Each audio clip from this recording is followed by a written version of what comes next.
Jika seorang muslim memiliki hajat atau keinginan tertentu, maka ia disarankan untuk melakukan sholat hajat. Sholat hajat merupakan sholat sunnah yang dikerjakan ketika seseorang mempunyai keinginan atau hajat tertentu. Sholat hajat dilakukan antara 2 hingga 12 rakaat dengan salam di setiap 2 rakaat. Sholat ini dapat dilakukan kapan saja, tetapi ada beberapa waktu yang dilarang untuk melakukan sholat. Yang dimaksud hajat atau keinginan di sini adalah keinginan akal hal baik dan tentunya sesuai dengan syariat Islam, tidak menyimpang. Keinginan-keinginan tersebut mungkin berupa kelancaran bekerja, kemurahan rezeki, kesembuhan penyakit, jodoh, dan lain sebagainya. Berikut adalah hadits Rasulullah SAW terkait sholat hajat. Diriwayatkan dari Abu Sirah An-Nahi, dia berkata, seorang laki-laki menempuh perjalanan dari Yaman. Di tengah perjalanan keledainya mati, lalu dia mengambil wudhu kemudian sholat 2 rakaat, setelah itu berdoa. Dia mengucapkan, "Ya Allah, sesungguhnya saya datang dari negeri yang sangat jauh guna berjuang di jalan-Mu dan mencari ridha-Mu. Saya bersaksi bahwasanya Engkau menghidupkan makhluk yang mati dan membangkitkan manusia dari kuburnya. Janganlah Engkau jadikan saya berhutang budi terhadap seseorang pada hari ini. Pada hari ini saya memohon kepada Engkau supaya membangkitkan keledaiku yang telah mati ini." Maka, keledai itu bangun seketika, lalu mengibaskan kedua telinganya. Ari Baihaqi, ia mengatakan, sanad cerita ini sahih.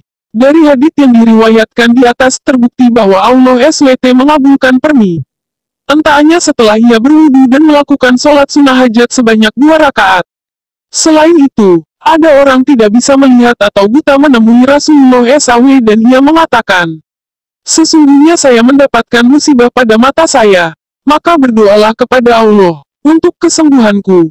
Maka Rasulullah SAW bersabda, pergilah, lalu berwudu, kemudian sholatlah 2 rakaat, sholat hajat. Setelah itu, berdoalah, jika kamu memiliki kebutuhan, hajat, maka lakukanlah seperti itu, sholat hajat. Kemudian, laki-laki itu terlihat kembali seperti ia tidak pernah buta matanya dan kembali bisa menggunakan penglihatannya dalam waktu yang singkat. Hari Tirmidzi. Tidak ada ketentuan waktu tertentu seperti harus siang atau malam dalam melakukan sholat hajat yang mustajab. Sholat hajat dapat dilakukan kapan pun asalkan di waktu yang tidak terlarang. Perlu diketahui, waktu terlarang tersebut adalah setelah subuh sampai terbit matahari, setelah asyar, dan lainnya. Walaupun tidak terbatas oleh waktu, namun, waktu yang disarankan dan dianggap mustajab untuk menunaikan sholat hajat adalah pada malam hari, di sepertengah atau sepertiga malam. Tata cara sholat hajat yang mustajab. 1. Niat. Seperti sholat-sholat yang lain. Niat yang paling utama adalah niat dalam hati. Niat yang hanya semata karena Allah, dengan hati yang ikhlas dan mengharapkan ridhanya. Apabila ingin dilafalkan, berikut adalah lafaznya. Usoli sunatal hajati rokataini lillahi ta'ala. Artinya, aku berniat sholat hajat sunnah hajat 2 rakaat karena Allah Ta'ala. Niat dilakukan di dalam hati ketika sedang takbiratul ihram, mengangkat tangan. 2. Takbiratul ihram, berdiri bagi yang mampu.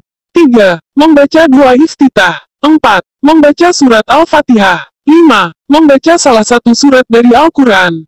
Pada rakaat pertama, B. Bacaan yang disarankan adalah surat Al-Karifun sebanyak 3 kali. 6. Ruku dengan tumaninah. 7. Itidal dengan tumaninah.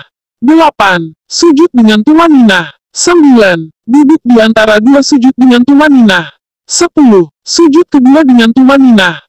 11. Berdiri untuk melaksanakan rakaat kedua. 12. Membaca surat Al-Fatihah. 13. Membaca salah satu surat dari Al-Quran.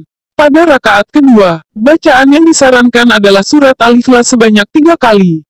14. Ruku dengan tumaninah. 15. Itidal dengan tumaninah.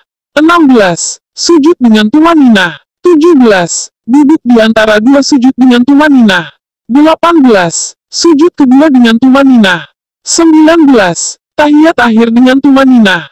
20. Salam. Setelah selesai melaksanakan sholat hajat, bacalah doa sholat hajat. Kamu juga disarankan untuk membaca zikir terlebih dahulu sebelum berdoa. Akan lebih bagus lagi jika selesai mengucapkan salam, kamu melakukan sujud dengan maksud merendahkan diri pada Allah SWT. Bacaan pada sujud tersebut adalah Subhana, walhamdulillah wa la ilaha illallah wa Allahu akbar wa la haula wa quwata illa billahil aliyil azim sebanyak 10 kali, yang artinya, Maha suci Allah, segala puji bagi Allah, tidak ada Tuhan yang berhak disembah kecuali Allah. Dan Allah Maha Besar, tiada daya dan tiada kekuatan melainkan dengan pertolongan Allah yang Maha Tinggi dan Maha Agung. Setelah itu bacalah, Allahumma sholli ala Sayyidina Muhammad wa ala ali Sayyidina Muhammad sebanyak 10 kali, yang artinya, Ya Allah, berilah kasih sayang kepada junjungan kita Nabi Muhammad. Dan bacaan yang terakhir adalah, Rabbana atin, a'afidunya hasanah wa fil akhirati hasanah wa qina azabannar, yang artinya, Ya Allah, berikanlah kepada kami kebaikan di dunia, berikan pula kebaikan di akhirat dan lindungilah kami dari siksa neraka.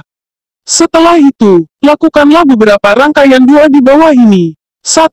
Membaca Al-Fatihah kepada Rasulullah dan keluarganya, para sahabat, para ulama, para guru, orang tua dan semua umat muslim. 2. Membaca surat Al-Ikhlas, surat Al-Falaq, surat An-Naas dan ayat kursi, masing-masing sebanyak 3 kali.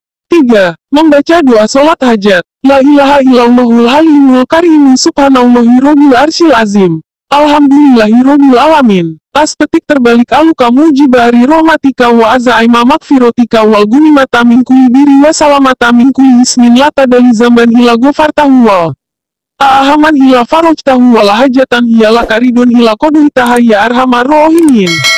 Yang artinya, tidak ada Tuhan melainkan Allah yang maha lembut dan maha penyantun. Maha suci Allah, Tuhan pemelihara arsy yang maha agung. Segala puji bagi Allah Tuhan seru sekalian alam.